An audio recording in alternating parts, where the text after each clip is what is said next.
Nous sommes dans la recherche des solutions de la mobilité de la ville de Kinshasa. Nous commençons à acquérir le matériel et là nous sommes en train de visiter nos gares pour voir comment nous pouvons les adapter à la fonctionnalité moderne des gares ferroviaires.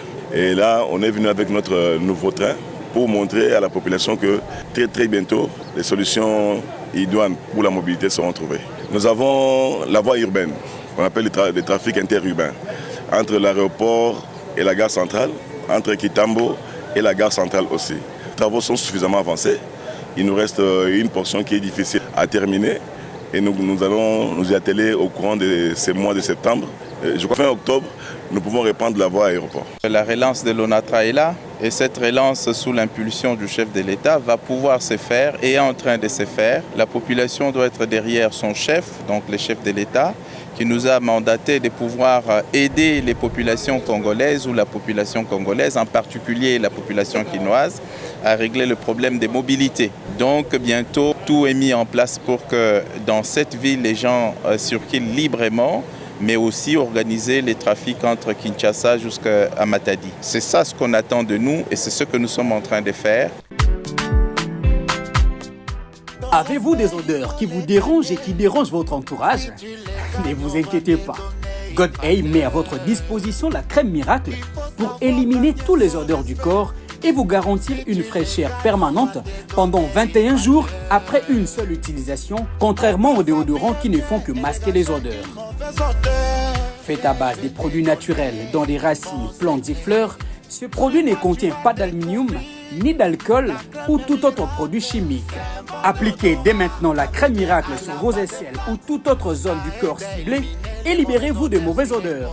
Avec la crème miracle, sentez la fraîcheur qui correspond à votre personnalité. Les mauvaises odeurs, et ça dure 21 jours sur les corps. La crème miracle, appliquant tes aisselles, tu vas. La crème miracle. Mbote na bandeko nyonso, bisika nyonso oyo bozwi libaku ya kolanda biso. Merci pour la confiance et fidélité oyo bo renouvelaka chaque jour na chaîne Nabino PSB télévision, chaîne oyo ememelaka bino ba information générale na République démocratique du Congo. Isika nyonso oyo actualité ezali, en tout cas to se dépêchaka pour na ko servir bino et bino pe en contrepartie bozara toujours wana pona kolanda biso, fidélité na bino nde ezali ko honorer biso. Merci beaucoup. Lelo tokutani lisusu pona une nouvelle fois ko solo la likambo Italie batran lelo to nibino na gare centrale ya Kinshasa oyo ezwami na commune ya Gombe. Isika wapi toye ko visiter batran oyo République démocratique du Congo esombi. Oui, l'État congolais a outi ko somba batran ya sika. Donc ndenge zalaka composé na véhicule na ba wagon nango. Voilà où vous avez komona ezali libanda ya ba train oyo botala ndenge ezali kitoko, ndenge ezali propre, ndenge ezali sika pe ezali peint na couleur na ba couleur ya drapeau national na biso ya République démocratique du Congo, ezali donc le rouge, les bleus et les jaunes. Wana ezali une manière ya kolakisa fierté nationale na mboka ya Patrice Emery Lumumba, na mboka ya Kimpavita, na mboka ya Simon Kimbangu oyo euti kozwa ba train ya sika justement pour na ko faciliter transport parce que ndenge boyebi Kinshasa ekoma na ba embouteillage monstre.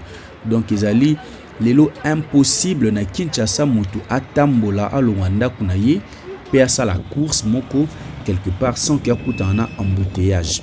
Au moins que ezala na 1h du matin to na minuit wana azana certitude ya kotambola rapidement. Mais soki ezali kaka na moi en tout cas ozala nani okokutana na embouteillage. J'espère que botala ba image oyo même bakonza mboka bakangama na ba embouteillage na Kinshasa. Alors justement pour na trouver solution na ba problème wana moko ya ba solution ezali ba train oyo bozali komona pamba te ba train oyo ezali ko faciliter voyage ya batu ebele na mbala moko au lieu que batu batambola na mituka batu bazali na possibilité ya kokende directement na ba train pe course moko ekoki komema à peu près 1000 personnes na mbala moko. Donc vous comprendre que ezali ko faciliter mouvement migratoire ya batu, ezali ko faciliter mobilité ya ba congolais surtout ba kinois, et puis ezali ko fluidifier banzela parce que train écoute un embouteillage te train et ezalaka toujours à l'heure parce que ce qui est longwe na heure X et yebani déjà qu'avec une vitesse Y et kokoma na heure X na destination nango.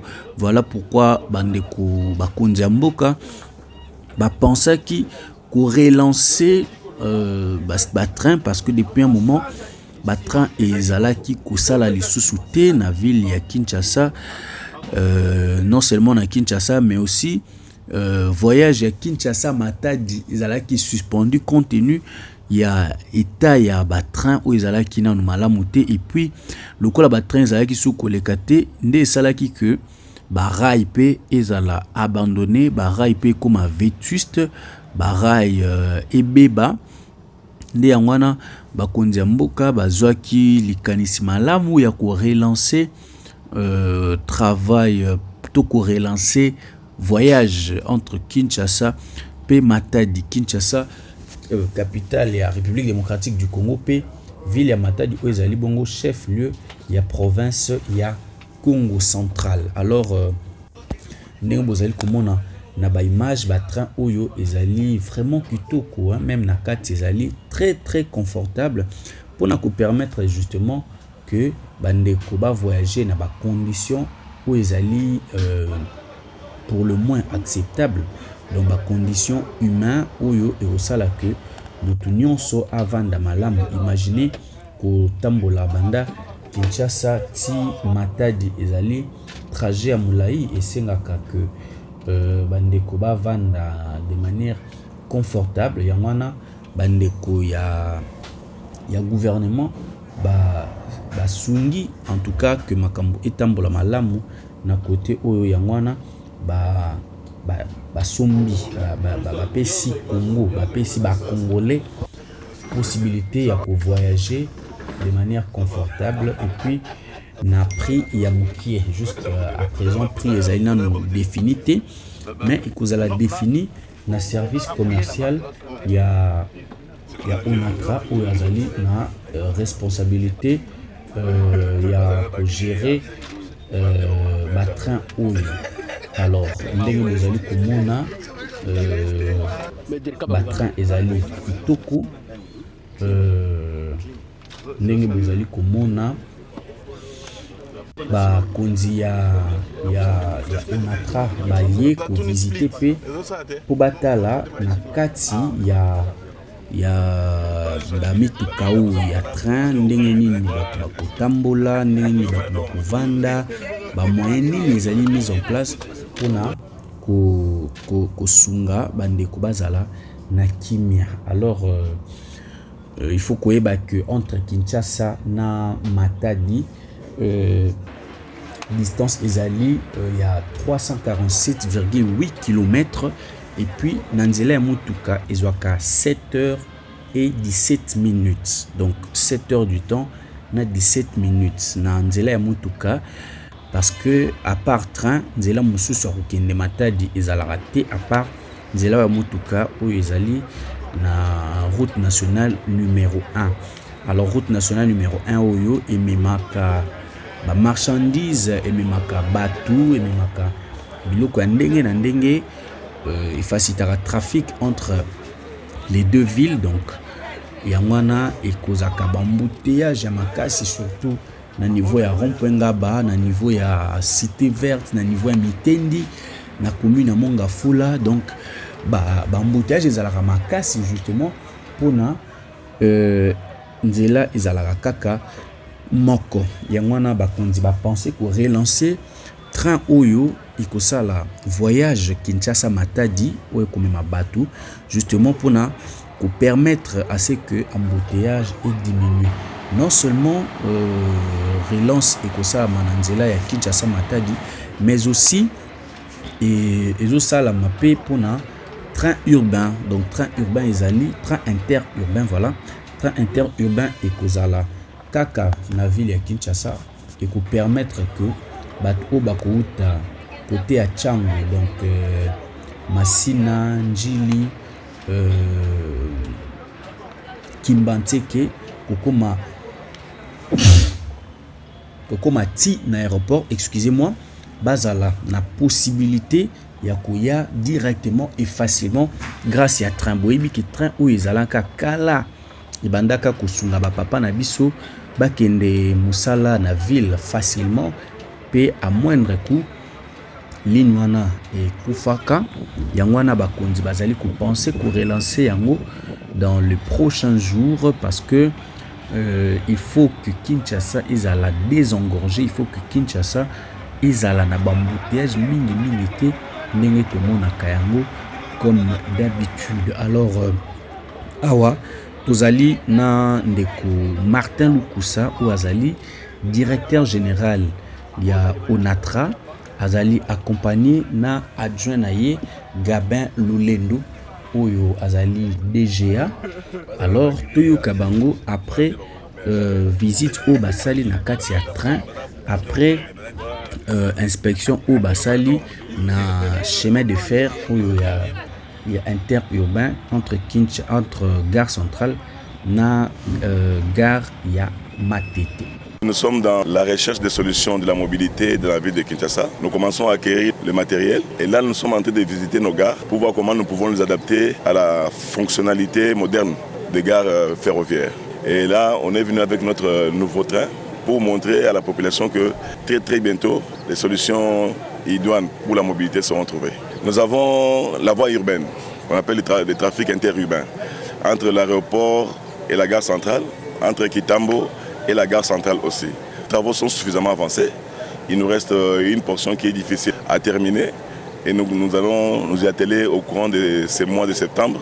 Je crois que fin octobre, nous pouvons reprendre la voie aéroport. La relance de l'ONATRA est là et cette relance sous l'impulsion du chef de l'État va pouvoir se faire et est en train de se faire. La population doit être derrière son chef, donc le chef de l'État, qui nous a mandaté de pouvoir aider les populations congolaises ou la population congolaise, en particulier la population quinoise, à régler le problème des mobilités. Donc bientôt, tout est mis en place pour que dans cette ville, les gens circulent librement, mais aussi organiser les trafics entre Kinshasa jusqu'à Matadi. C'est ça ce qu'on attend de nous et c'est ce que nous sommes en train de faire. Voilà, Tobandai Kolobela, Likambu, il y a train urbain, voilà, Boyo Kibinomoko, ndenge bakonzi ya Onatra balobi, notamment DG Martin Lukusa na DGA Gabin Lulendo ba expliquer projet ezali nini, programme ezali ndenge nini pona ko relancer ligne interurbain oyo ekozala d'une part ekouta aéroport ekoleka ba quartier belé pour ekomati na gare centrale awa. Notamment ekoleka Masina quartier 3, ekoleka Kingasani menandenge ya Sima, donc toujours na commune ya Masina, ekoya ekokatisa mai ya Njili, rivière Njili, ekoleka ekokota limité, à partir limité ekoleka na Kingabwa, ti ekoya ko se retrouver na gare centrale. Pour faciliter bandeko nyonso o bazali na côté ya Tchangu ba tambola na kimia pe ba tambola mbangu, mais surtout ba tambola sans que ba dépenser ba mbongo ebele. Ligne mususu ekobanda banda Riflar et leki Matete et yepe kosuka na gare centrale. Troisième ligne ekobanda banda Kitambo et ye ti kosuka na gare centrale. Donc izali ba ligne oyo iko faciliter bande ko nyonso o bakendaka misala to bakendaka kotanga parce que to yebi biso nyonso que na ville ya Kinshasa biso nyonso to convergeaka vers les centres ville na tongo pe to zongaka na ba périphérie nango na pokwa parce que administration ya y a ville ezali centralisé au monde que ba plus grand supermarché ezali na centre-ville, marché central ezali na centre-ville, ba université mingi ezali na centre-ville, misala mingi ba papa ba kendaka ezali na centre-ville. Donc yango esala que biso nyonso na même moment to se diriger na esika moko nde esala que embouteillage ezala makasi. Et puis qui dit embouteillage dit perte de temps, et qui dit perte de temps dit perte d'argent, parce que ne balubaka le temps c'est de l'argent. Et ceux qui embouteillage ezali makasi, en tout cas bandeko ya Kinshasa banyoko makapamba te course o ezalaka normalement na 1000 francs na mutuka okufuta yango 3000 ou 4000 francs. Donc okufuta yango x3 ou x4 justement parce que embouteillage ezali makasi. Alors s'il faut faire ce même exercice tous les jours, en tout cas bambongo ebimaka ebele, bandeko ba perdaka bambongo ebele, bandeko ba perdaka temps ebele, mais grâce ya ba train oyo ekosunga que bandeko bazala na ba dépense mingi te ya kosala pona ba transport. Alors bino mobota na kati nango ndenge ezali kitoko na Kinshasa depuis je dirais plus de 20 ans. Nanu tout le monde a ba train ya boité, qu'on se le dise, il faut tous la sincère. Durant les 20 dernières années, ba train ya boyé ezala quitté. Tala qualité ya confort aux anakati, tala qualité ya ba siège oyo bandeko bakuvandela. En tout cas nyonso oyo ezali sous le leadership éclairé du président de la République Félix Antoine Tshisekedi Tshilombo, chef de l'État, nde asali que makambo nyonso oyo ekoma possible. Pambate Congo eza mboka monene, ezali mboka oyo ezali na ba richesse ebele. Congo ekoki kozanga mbongo ya kosomba 30, Congo ekoki pe kozanga 30 pona offrir bana ya Congo nyonso bazala na confort na esika nyonso o bazali kotambola. Alors train ezali luxe te, train ezali likambo kaka ya bato ya mbongo te, train ezali kaka te po totalaka yango na ba film, na ba video, na ba documentaire. Non, biso moko pe na Congo tozali na possibilité ya kozala na ba train, tozali pe na possibilité ya ko voyager na ba conditions ya malamu, parce que soki tokanisi malamu na mikolo eleka penza ba train o ezalaki na Kinshasa wa, j'espère que ba congolais nyonso bazali quand même na image wana na mémoire na biso collective, tozali na ba image ya ba train oyo toyebaka o ezalaki soki ezoleka bomoni bato ba diembeli. Donc en tout cas ezalaki ko déshonorer image ya mboka na biso, ezalaki ko discréditer biso même vis-à-vis ya bandeko oyo bazali libanda ya mboka. Mais lelo soki ba signe ya boy ezali, il faut ko encourager yango. Pambate ezali déjà un progrès ata ya mokie, mais ezali quand même prometteur, parce que soki bandeko oyo bazali ko kamba mboka ba continuer na bonne volonté pe na bonne foi oyo makambo ekotambola malamu pe Kinshasa ekobunga, Congo ekobunga malembe. Donc c'est déjà un premier pas au Salami, mais bakonzi mboka balaki ete ba train mususu ekoya, oui, ba train mususu ekoya, notamment ba porte conteneur pe ekoya pour na ko faciliter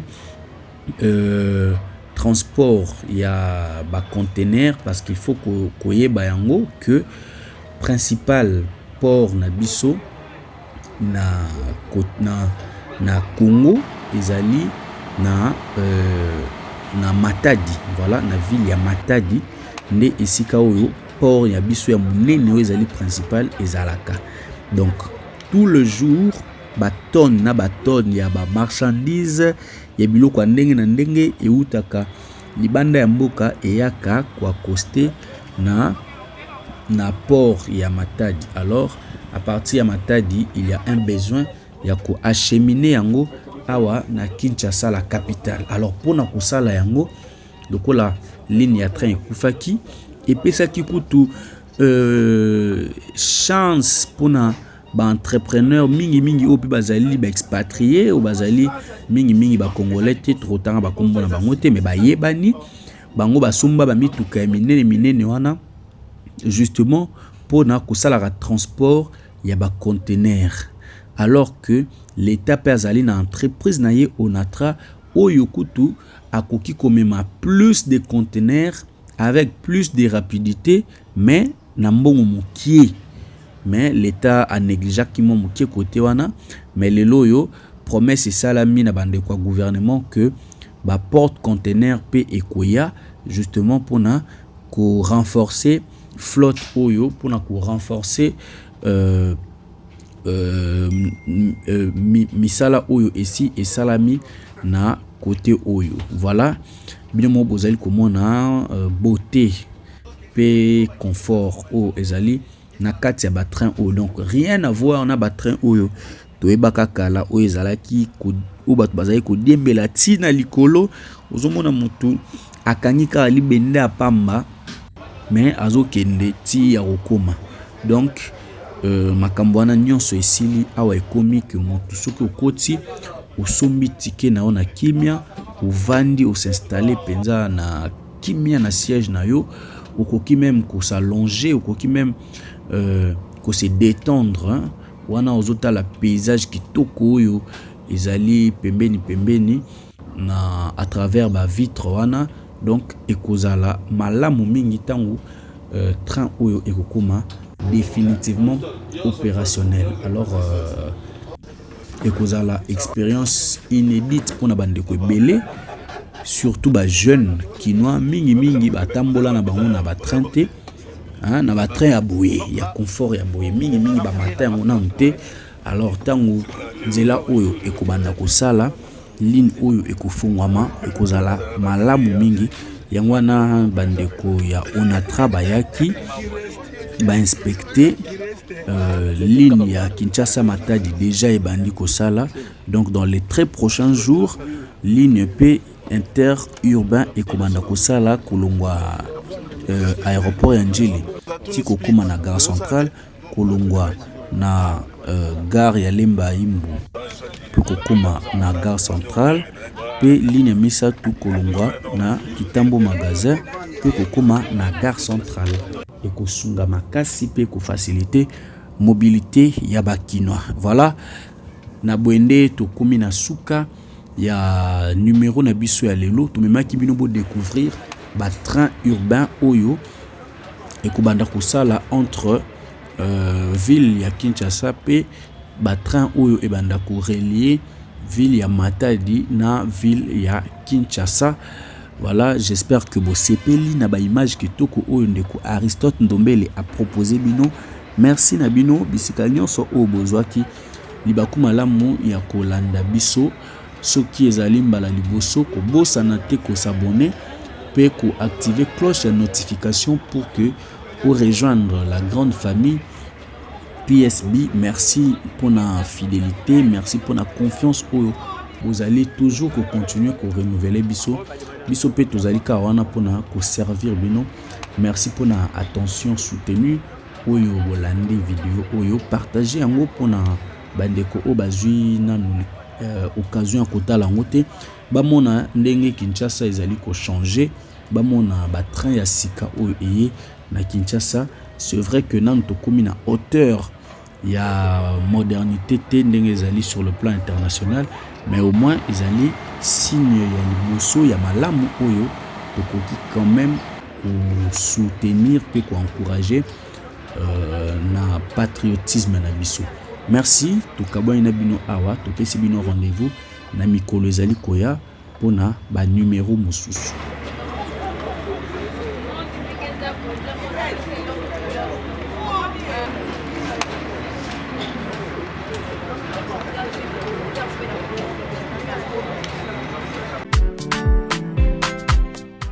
baninga bakima yo pona solo ya mapeka, solo ya mutoki to solo nyonso ya nzoto. Comme tungisa te pour solution na yo emonani. Société God A et Memeli Bino Crème Miracle produit ya sika et salami na misisa banzete pe bafololo pona kopesa yo solo kitoko na nzoto.